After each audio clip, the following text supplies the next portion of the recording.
السلام عليكم ورحمة الله تعالى وبركاته، ومرحبا بكم في حلقة جديدة من خطوات نحو السلام.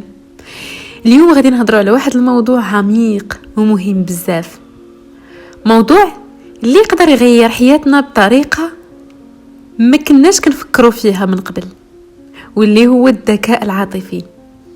طبعا الناس اللي متبعيني من قبل ديجا هضرت على هذا الموضوع كذا مرة، وقيلة 2 المرات جو بونس ما قلش. المهم هذا الموضوع تالمون كيهمني بزاف، وكنشوفه انه هو الطريق المثالي والطريق يعني الطريق السهل اللي غادي يخلينا نحقق السلام الداخلي. يعني سواء في العلاقات ديالنا، سواء مع انفسنا، سواء في العائله، سواء في العلاقات الزوجيه، مثلا في العمل، اي حاجه خاص ضروري يكون عندنا واحد الذكاء عاطفي اللي كيخلينا نتعاملوا بطريقه زوينه، بطريقه يعني مهذبه، طريقه لائقه ومناسبه سواء مع نفسنا وحتى مع الاخرين. وبالتالي كنحافظوا على العلاقات اللي متوازنه، وكذلك العلاقات الصحيه، يعني كنوقفوا العلاقات السامه كنوقفوها عند حدها. المهم كيكون واحد ليكيليبر او لا واحد توازن في حياتنا الا كان عندنا الذكاء العاطفي.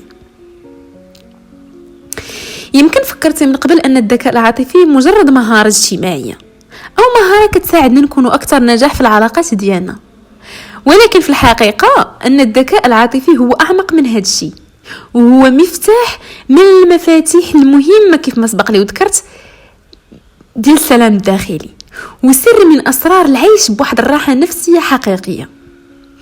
في حياتنا اليومية كتواجهنا مواقف مختلفة، بعضها كيكون يعني كيفرح، وبعضها الآخر كيكون محبط، وكاين اللي كيكون حتى فيه ضغط لدرجه اننا كنحسوا براسنا غارقين وسط مشاعر متضاربه. فالسؤال اللي كيتطرح هنا السؤال اللي كيطرح راسو هنا هو كيفاش نقدروا نعيشوا هذه المواقف بطريقه ما تضيعش منا الطاقه ديالنا، كيفاش نقدروا نكونوا متوازنين ما بين العاطفه والعقل.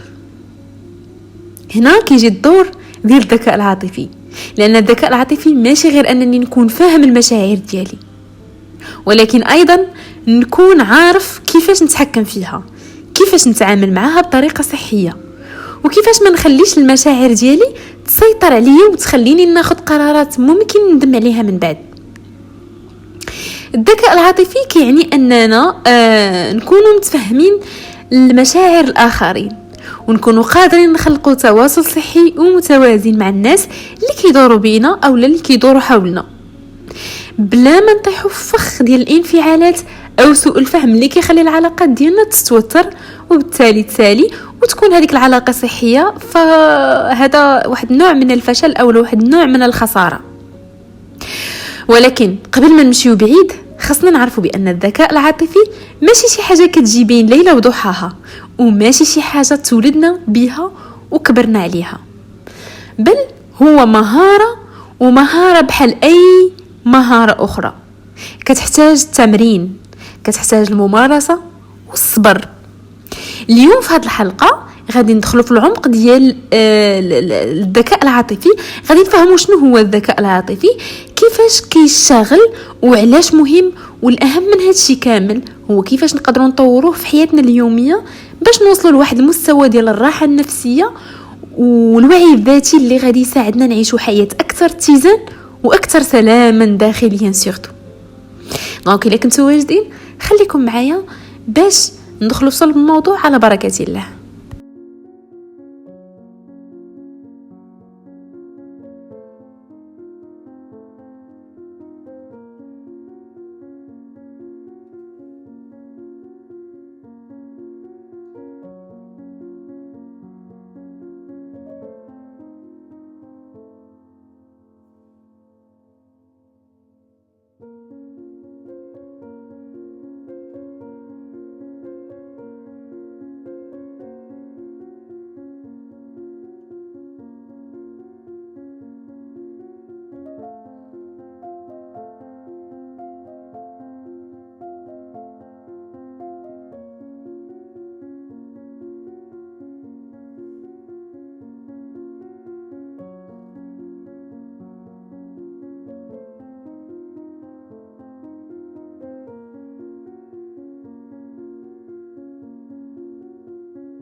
إذن أول خطوة في هذا الموضوع وهو فهم المشاعر والتعرف عليها.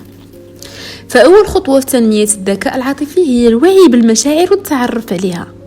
بزاف ديال الناس كيتعاملوا مع المشاعر ديالهم بلا ما يعطيو ليها الاهتمام اللي كتستحق، وكيكون عندهم صعوبة في تمييز المشاعر اللي كيحسوا بها.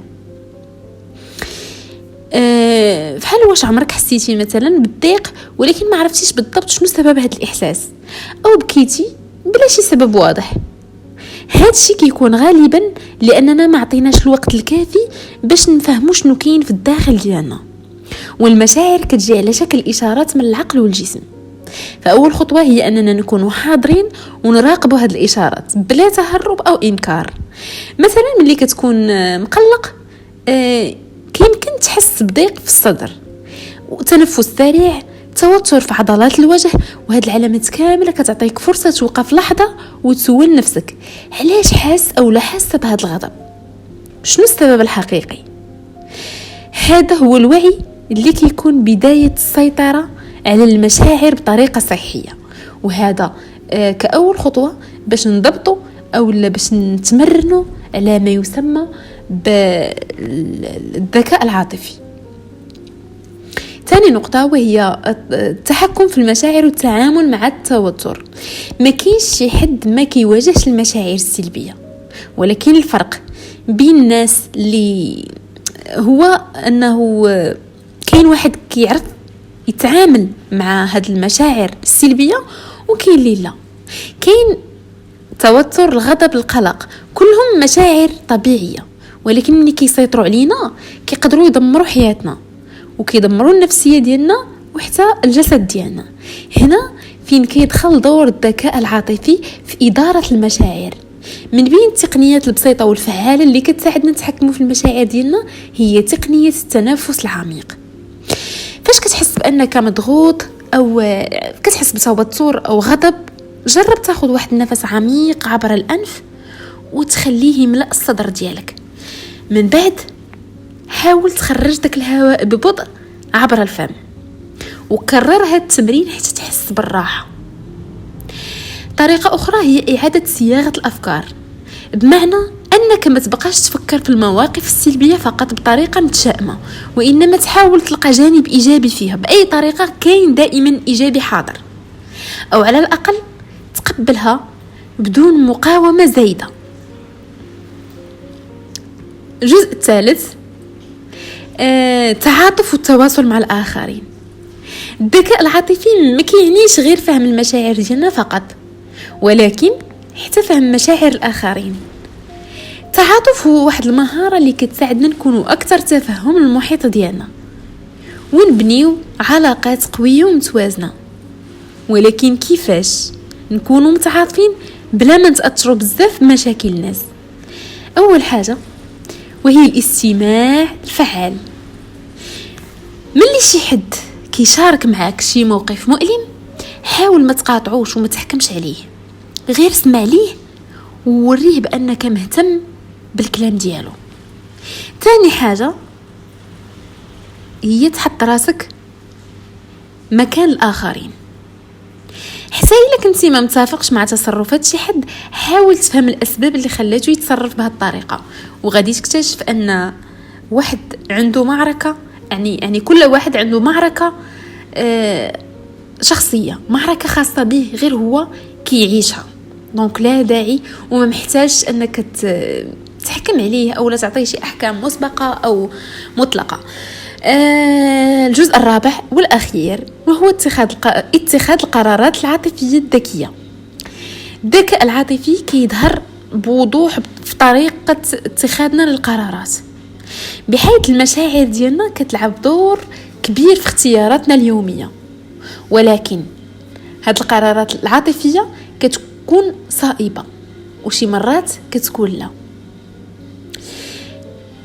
هنا كاينين جوج ديال الاحتمالات. كاين الاحتمال الاول اللي كتكون يعني هادوك القرارات كناخذوهم وكتكون غير صائبه لان الغضب تحكم فينا او لا الخوف او لا الفرح الزائد. وكاينين قرارات اللي كتكون عاطفيه صائبه اللي كنكونوا حنا تحكمنا في هذوك المشاعر سواء سلبيه او ايجابيه. كيمكن ناخذ قرارات متهوره والسر فقط عاطفي ذكي، وهو الموازنه بين القلب والعقل باش نقدروا نحققوا او ناخذ قرارات اللي هي صائبه. مثلا قبل ما تجاوب في شي موقف صعيب، خذ واحد اللحظه، فكر وحاول تسول راسك واش انا كنهضر حيت معصب او لا، واش فعلا هذا هو القرار اللي غادي ينفعني على المدى البعيد. والتريث كيعطيك فرصه باش تفكر بوضوح. التريث كترتاح وكتسمع كيف ما كنقولوا، كتسمع لديك الفكره وكتحللها، وبالتالي كتجنب الندم من بعد.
وصلنا لنهاية الحلقة ديال اليوم، ولكن الحقيقة أن هذه الرحلة ماشي غير حلقة أو موضوع نتكلموا عليه فقط، بل هو أسلوب حياة، طريقة جديدة في التعامل مع أنفسنا ومع العالم اللي كيدور بينا.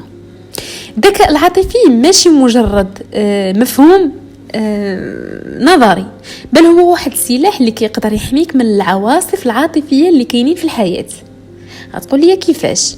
اول حاجه، ملي كتكون واعي بالمشاعر ديالك كتولي عندك قدره كبيره انك تشوفها من بعيد، بحال واحد المراقب اللي كيتفرج بلا ما تكون غارق وسط المشاعر بلا وعي. هاد الوعي بوحدو كيعطيك قوه كبيره، حيت ما كتبقاش ضحيه الانفعالات ديالك، وانما كتولي عندك السيطره على الطريقه اللي كتتعامل بها مع اي موقف. ثاني حاجه، ملي كتكون قادر تتحكم في المشاعر ديالك كتولي حياتك اكثر هدوء، كتولي ما كتضيعش الطاقه ديالك في الغضب الغير مبرر، في التوتر الزائد، وحتى في الافكار السلبيه اللي كتجرك اللور، بل بالعكس كتولي مركز اكثر على الحلول وعلى الطرق اللي تخليك تتجاوز المشاكل بلا ما تخليها تدمرك من الداخل. والثالث حاجه واهم حاجه وهي التعاطف والتواصل مع الاخرين، كيساعدك تحس انك ماشي بوحدك، انك كاين في وسط ناس كتفهمهم وكيحاولوا حتى هما يفهموك. وهنا كاين السحر الحقيقي ديال الذكاء العاطفي، واللي هو الارتباط بالاخرين بطريقه صحيه بلا ما تفقد ذاتك وبلا ما تحس بالوحده. الذكاء العاطفي كيساعدنا نكونوا متصالحين مع انفسنا، كيساعدنا نعيشوا الحياه بوعي، نتعلموا كيفاش نخلقوا السلام الداخلي وسط الزحام العاطفي ديال هذا العالم. دابا وقبل ما نسالي الحلقه بغيت نطلب منك طلب صغير، فكر او فكري في شي موقف وقع لك مؤخرا، موقف خلاك تحس بالغضب، بالحزن او حتى بالخوف، وسول راسك كيفاش كان خصك تتعامل معه لو كنتي اكثر وعي بالمشاعر ديالك. شنو هو الشيء اللي خاص تبدا تدرب عليه اليوم باش تطور الذكاء العاطفي ديالك؟ جاوب او جاوبي على هذه الاسئله وخليه يكون نقطه البدايه ديالك في هذه الرحله. وما تنساش الذكاء العاطفي ماشي غايه نوصلوا لها ونحبسوا، وانما هو طريق كنمشيو فيه يوم بعد الاخر. شكرا على الوقت ديالكم، والى اللقاء في حلقه جديده من خطوات نحو السلام. دمتم في سلام.